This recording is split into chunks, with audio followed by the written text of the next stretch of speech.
விஜயோட மௌனம், இந்த பக்கம் எடப்பாடியோட நம்பிக்கை, இதை எப்படி புரிஞ்சுக்கிறது?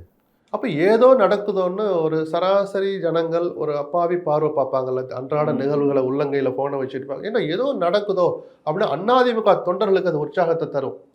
ஆனால் தாவேகா தொண்டர்களுக்கும் எதிர்காலம் புரியாமல் உடனடியாக ஒரு அதிகாரம் வர்றதுக்கு வாய்ப்பு இருக்குங்கிற அதுவும் உற்சாகத்தை தரும். நீண்ட காலத்துக்கு அது நல்லதல்ல.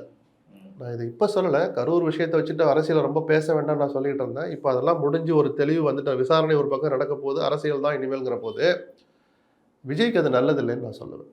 விஜயகாந்தும் கட்சி தொடங்கின போது முதல்ல தனியார் நின்று தான் யார், தனக்கு என்ன இருக்குன்னு தெரிஞ்சுக்கிட்டார். மக்களுக்கும் தன்னை பற்றி கொண்டு போய் முன்னாடி நிறுத்தினார். நான் தான் விஜயகாந்த், என்கிட்ட இப்படி இருக்குது, என்னுடைய எண்ணங்கள் இப்படி இருக்குது, எனக்கு அதிகாரம் கிடைச்சா இப்படி திட்டங்களை அமல்படுத்துவேன்னு சொல்கிறதுக்கு முதல்ல ஒரு தளத்தில் வெளிப்படையாக நின்னார். விஜயும் அப்படி தான் நின்றார் மதுரை மாநாடு வரைக்கும். கரூர் சம்பவம் வேறு சில சந்தேகங்களை கிளப்பியிருக்கு. அந்த சந்தேகங்களை தீர்த்து வச்சு விளக்கம் சொல்கிறாரா, இல்லை அதை அப்படியே உயிரோட்டமாக வச்சிருந்து கடைசி நேரத்தில் அணி மாறுவாரா அப்படிங்கிறலாம் பார்த்துட்டு முடிவெடுக்கணும். ஒருவேளை அணி மாறினால் அது விஜயினுடைய உரிமை. ஆனால் விஜய் என்கிற பிம்பம் அதோடு உடைபடும்.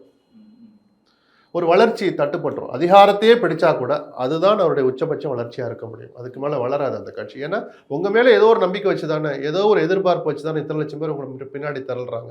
நீங்கள் ஒருத்தரோடு போய் சேர்ந்தீங்கன்னா அதையும் உங்ககிட்ட வந்து அங்கே போகணும். அதுக்கு நேராகவே அதிமுக ஓட்டு போடுவோம், பிஜேபி ஆதரிப்பாங்க. உங்கள் மூலமாக போய் தான் போகணும்னு அவசியம் இல்லை இல்லையா? இதை முதல்ல விஜய் உணரணும்.